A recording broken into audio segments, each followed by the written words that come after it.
Hello guys, welcome back to my channel. So mummy అయితే కొత్త ఆవకాయ పెట్టేసింది అనమాట. మీకు చూపించకుండా ఎలా ఉంటాం చెప్పండి, ప్రాసెస్లోకి వెళ్ళిపోదాం. సో ముందుగా మమ్మీ ఎప్పుడైనా సరే ఒక్క చెట్టు మామిడికాయలే తీసుకుంటుంది అనమాట. సో ఈసారి మాకు చిన్న చిన్న మామిడికాయలే దొరికాయి, ఇంకా అవే పెట్టేస్తున్నాం అనమాట, బాగున్నాయి అనేసి.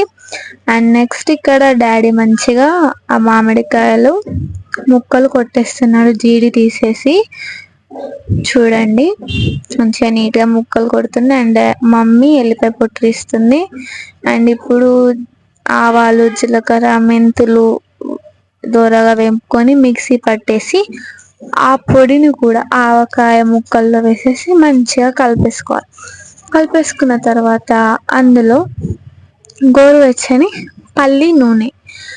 పల్లి నూనెలో కొంచెం ఆవాలు, జీలకర్ర, అల్లం వెల్లిపాయ పేస్ట్ వేసి కొంచెం మంచిగా వేంపేసి ఆ నూనెని మామిడికాయల్లో అదే ఆవకాయల్లో వేసేసుకోవాలి, మంచిగా మిక్స్ చేసుకోవాలి. అండ్ ఆల్సో ఇక్కడ మమ్మీ 3 మ్యాంగో కారం అయితే వాడింది, దాన్ని కూడా.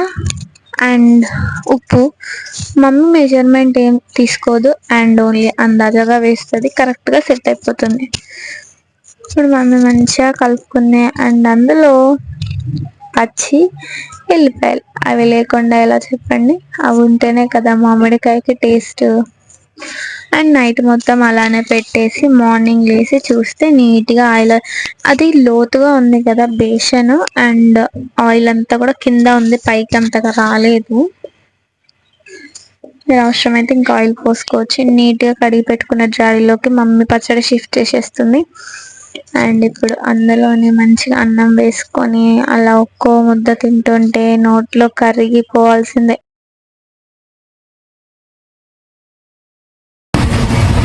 సూపర్ ఉందండి మామిడికాయ పచ్చడా. ఇంకా తోలాడుకొని వెళ్ళిపోయాను కదా.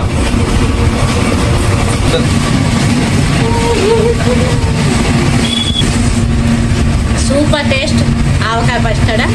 మీరు కూడా తప్పకుండా ట్రై చేయండి, ఎలా అవుతుందో కామెంట్స్లో చెప్పండి. మా ఛానల్ సబ్స్క్రైబ్ చేయండి, లైక్ చేయండి, షేర్ చేయండి ఫ్రెండ్స్. ఇది మా ఇంట్లో ప్రతి ఏడాది మేము ఇట్లానే చేసుకుంటాం. చాలా టేస్ట్ సూపర్ ఉంటుంది. మీరు కూడా తప్పకుండా ట్రై చేసుకొని కామెంట్ ఎట్లా వచ్చిందో మాకు మళ్ళా చెప్పండి.